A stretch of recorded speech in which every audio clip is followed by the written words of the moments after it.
খোকা, কেমন আছিস? মোটামুটি। আসবি কবে? পেলে ছুটি। কবে ওরে? 2 মাস পরে। এত দেরি? কি আর করি। হয়েছে নাস্তা? এত সস্তা। কেন শুনি? বুয়া আসেনি।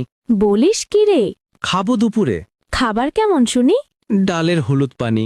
চোখে পড়লেও ছানি, দেখা যায় হাঁড়ির তলাখানি। এ কি হাল! রোজ সকালেই পাতলা ডাল? ডালের সাথে আলু ভর্তা। আমি তো আর নই কর্তা। এটা তো নয় নিজের ঘর। আমি যে এখন ব্যাচেলার। দেয় না কোনো মাছ মাংস? এক টুকরো ছোট অংশ। লালচে পানির ঝোলে আর মোটা ভাতের চালে। মাছ মাংস পাই না খুঁজে, আলু সিদ্ধ ঝোলে। শোনে তোর কথা খোকা, মনটা গেল ভেঙে। এমন কি হতো যদি থাকতাম আমি সঙ্গে? শেষ হলেই তোর পরীক্ষা, চলে আয় বাড়িতে, করছি অপেক্ষা। চিন্তা করো না, লক্ষ্মী সোনা ফিরবে তোমার বুকে।